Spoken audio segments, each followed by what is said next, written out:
ในឆ្នាំ2025ប្រទេសថៃបានប្រឈមមុខនឹងស្កេមអនឡាញដ៏ធ្ងន់ធ្ងរនាយករដ្ឋមន្ត្រីថៃលោកអនុទាន ឆាយវរៈគុលបានទទួលស្គាល់ដោយបើកចំហថាប្រទេសថៃកំពុងតែរងសម្ពាធឲ្យកម្ចាត់បណ្ដាញឧក្រិដ្ឋកម្មតាមអនឡាញ scam បើមិនដូច្នេះទេអាចនឹងរងការដាក់ទណ្ឌកម្មពីអន្តរជាតិនេះបើយោងតាមការផ្សាយរបស់ The Nation ថ្លែងជាមួយនឹងកិច្ចប្រជុំជាមួយនឹងមន្ត្រីអ្នកមុខអ្នកការមកពីស្ថាប័នមានសមត្ថកិច្ចកាលពីថ្ងៃអាទិត្យទី 2 ខែវិច្ឆិកាឆ្នាំ2025លោកអនុទានបានបញ្ជាក់យ៉ាងច្បាស់ថានាយកដ្ឋានប្រឆាំងការបោះសម្អាត AMLO ត្រូវតែដោះស្រាយបញ្ហានេះដោយផ្ទាល់ឲ្យបានបើមិនចង់ឲ្យមានការដាក់ទណ្ឌកម្មថៃកំពុងរងសម្ពាធខ្លាំងណាស់ទាំងក្នុងប្រទេសនិងអន្តរជាតិបើថៃប្រឆាំង scammer មិនបាននោះថៃមិនមែនត្រឹមតែរងពាក្យរិះគន់ចំពោះភាពអសកម្មប៉ុណ្ណោះទេប៉ុន្តែអាចនឹងត្រូវអន្តរជាតិទុកចោលឲ្យនៅឯកោទៀតផងយ៉ាងណាប្រធានក្រុមប្រឹក្សាភិបាល AMLO លោកឆាតឈីព្រំមលិតបានលើកឡើងថា AMLO បានចាត់វិធានការរួចហើយប្រឆាំងនឹងគណនីคล้ายៗជាង 60,000 គណនីហើយបានបង្កកប្រាក់ប្រមាណជា 3,000 លានបាតប៉ុន្តែក្របខ័ណ្ឌច្បាប់ដែលមានស្រាប់និងបច្ចេកវិទ្យាមានកម្រិតបានរារាំងការអនុវត្តច្បាប់នេះបញ្ជាក់ថានៅក្នុងប្រទេសថៃបច្ចេកវិទ្យាគឺនៅមានកម្រិតនៅឡើយទេរំលឹកឡើងវិញកាលពីចុងខែតុលាកាសែត New York Times បានលាតត្រដាងយ៉ាងច្បាស់ថាប្រទេសថៃគឺជាច្រកឆ្លងកាត់សម្រាប់ scam ដែលបោកប្រាស់ជនជាតិអាមេរិកអស់ប្រមាណ 16.6 ពាន់លានដុល្លារក្នុងអត្ថបទចេញផ្សាយកាលពីថ្ងៃប្រហ័សទី 23 ខែតុលាឆ្នាំ2025 New York Times បានដកស្រង់ចេញពីប្រភពក្រសួងរដ្ឋាភិបាលអាមេរិកដោយសរសេរថាជនជាតិអាមេរិកបានចាញ់បោកដោយសារអំពើឧក្រិដ្ឋកម្មនោះខណៈក្រុម scam បានប្រើអាកាសយានដ្ឋាននៅក្នុងប្រទេសថៃធ្វើជាស្ពានឆ្លងសម្រាប់ទង្វើឆបោកនិងជួញដូរនៅកន្លែងផ្សេងហើយលើកនេះបើយោងតាមអត្ថបទដដែលមនុស្សត្រូវបានគេលបួងឲ្យមកប្រទេសថៃដើម្បីបំពេញការងារពួកគេគិតថាជាការងារបម្រើសេវាកម្មអតិថិជនឬបច្ចេកវិទ្យាជាដើមប៉ុន្តែបន្ទាប់ពីមកដល់ទីក្រុងបាងកកអ្នកទាំងនោះត្រូវបានគេនាំឆ្លងដែនយកទៅឃុំឃាំងនៅក្នុងបរិវេណអគារប្រទេសផ្សេងហើយជាញឹកញាប់រងការធ្វើបាបរាងកាយនិងធ្វើទរណកម្មទៀតផងតាមរយៈរបាយការណ៍របស់ GASA បានធ្វើឲ្យថៃបាត់បង់ថវិកាចំនួន 115,000 លានបាតប្រហែលនឹង 3.5 ពាន់លានដុល្លារក្នុងមួយឆ្នាំការស្ទង់មតិពីមនុស្សពេញវ័យ 1,000 នាក់មាន 72% បានចាញ់បោក scam អនឡាញជាមធ្យម 172 ដងក្នុងមួយឆ្នាំ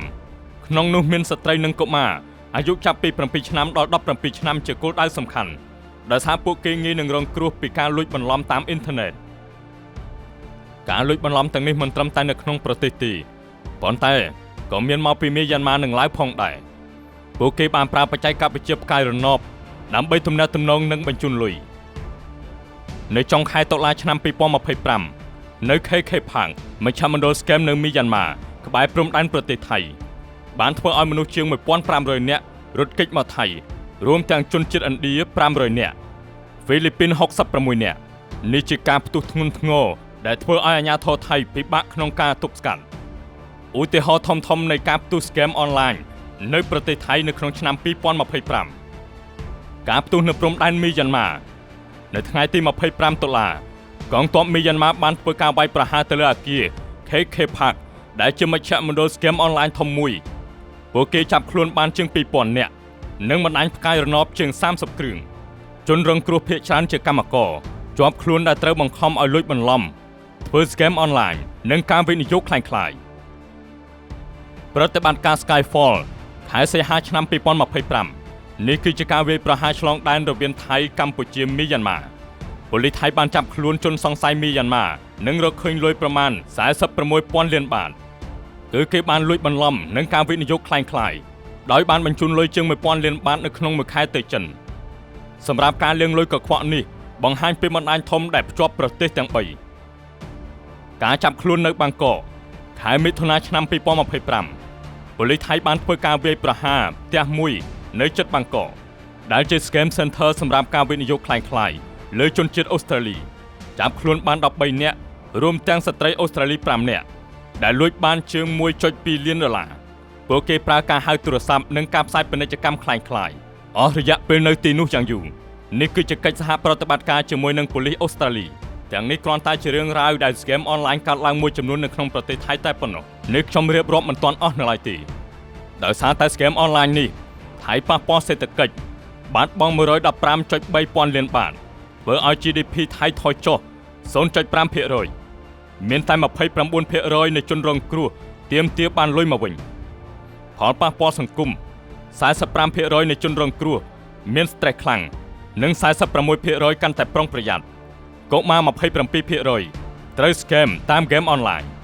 មានការជួញដូរមនុស្សដែលធ្វើឲ្យកម្មករជាប់ខ្លួននិងធ្វើទរណកម្មហើយនៅថ្ងៃទី